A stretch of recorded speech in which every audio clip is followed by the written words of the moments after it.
For September 11, 2009, this is NewsUndies. All the news that shouldn't be news. I'm Paul Torville with these headlines. President Obama made a speech aimed at students in hopes of encouraging them to stay in school and excel there in order to prepare for success thereafter.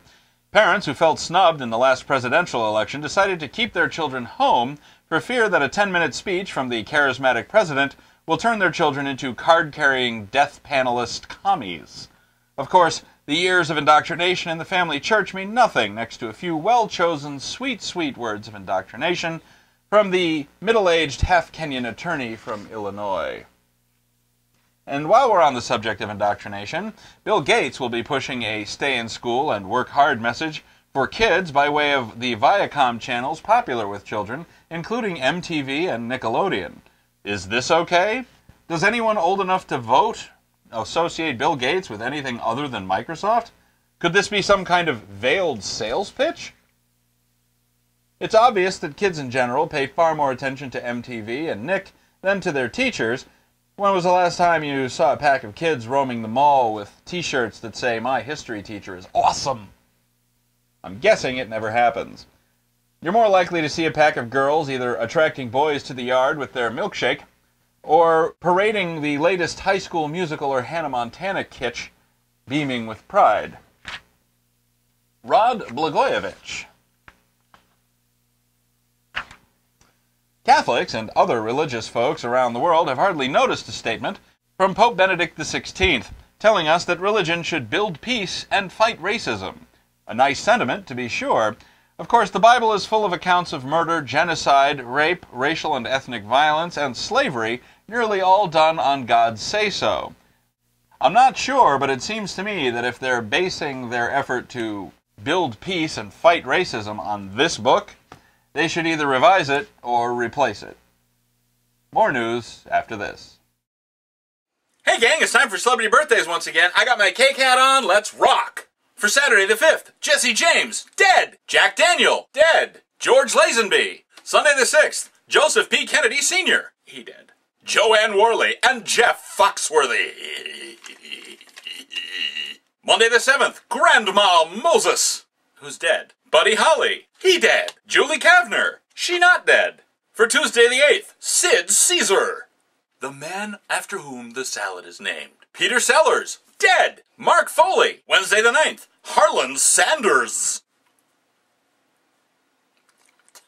he dead. Chaim Topol, Tom Wopat. For Thursday the 10th, Charles Kuralt, dead. Stephen Jay Gould, dead. Joe Perry.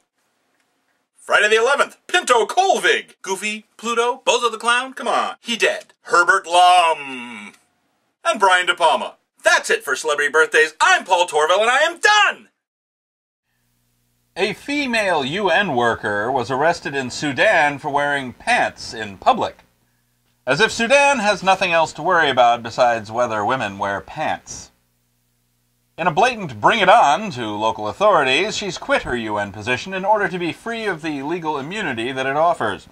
This will likely result in her spending a month in jail. How nice. Tila Tequila. Great white sharks have been seen in significant numbers just offshore in the North Atlantic waters off Cape Cod, Massachusetts. Even though there hasn't been a death by shark attack in Massachusetts since 1936, this is being reported as if there are dismembered body parts washing up hourly. It's been 8 years now since the terrorist attacks of 9/11. Is there anything we could or should be doing differently? Here are Pig and Sheep with their thoughts. Obviously, Osama bin Laden is still out there since we haven't seen any televised pictures of his head on a pike. So, obviously, we're not doing enough to stop the terrorists. Aren't there some more rights we could give up? I'm ready. Screw healthcare. We need that money to send our best and brightest to die and be mutilated on foreign soil, to protect our right to surrender our liberties here at home. Amen. Is he in line to be the next pope?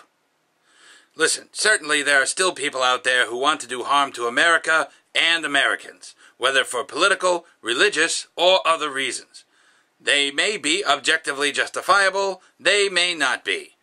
Now that the initial panic of the events of 9/11 and their immediate aftermath have passed, we should let the fever break, reflect on what our real values are, and get back to being Americans. One nation, indivisible, with liberty and justice for all.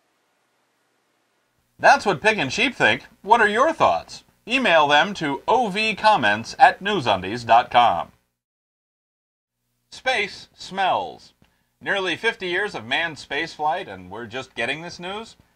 Some astronauts have reported unusual smells in the docking adapter between the shuttle and the International Space Station once the hatches are opened after pressurization. Some have reported it smells like steak. Others just say it stinks. Come on, guys. The space station probably weighs enough to keep gases and vapors nearby gravitationally. Thruster exhaust, vented fluids, and gases? Sure. All that stuff is likely to settle residually on the surfaces of the docking adapter. When it's pressurized, it becomes agitated and mixed with the air. Is this really a freaking mystery? A new class action lawsuit charges that Microsoft's Windows Genuine Advantage collects and sends back to Microsoft personally identifying information in violation of privacy laws and contrary to the claims of Microsoft itself. In other news, Tuesday follows Monday, spring follows winter, pigs grunt, black is black, and I want my baby back.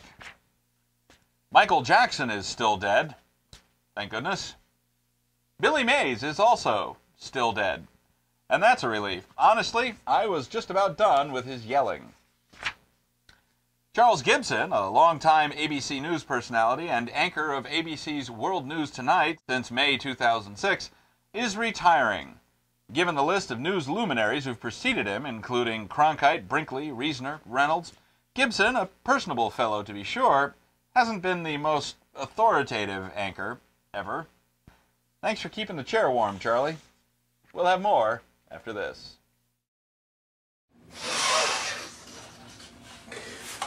It's Bible Answers Season 1 on DVD!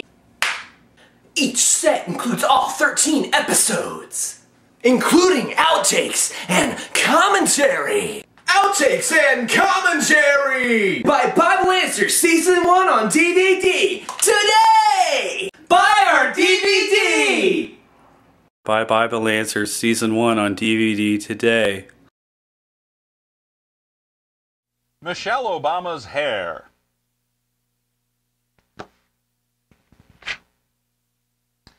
Kraft Foods, one of the major international food behemoths, which had itself been bought and later sold by Philip Morris, which is now called Altria, has made a bid to buy British candy company Cadbury plc. The strangely coded response to the better than $16 billion offer was Golf Foxtrot Yankee Sierra. No one knows what that could mean. And finally, and I do mean finally, we all saw this coming, didn't we? Recent clinical trials of antidepressants are showing surprising results. The placebos used as inert control medications are showing markedly higher efficacy, not just against the statistical predictions for placebo, but in some trials as good as or better than active drugs. Could it be that Americans are so eager to take pills that the psychological impact is greater than the chemical action of the drug? Could it be that Americans are so credulous as to be able to be fed foul-tasting Tic Tacs as a legitimate treatment for psychiatric conditions as long as they're told it's an antidepressant? Eek! Well, that's all for this edition of News Undies. Thanks for watching. Until next time, I'm Paul Torville. After that, I might be Garrett Morris. But probably not.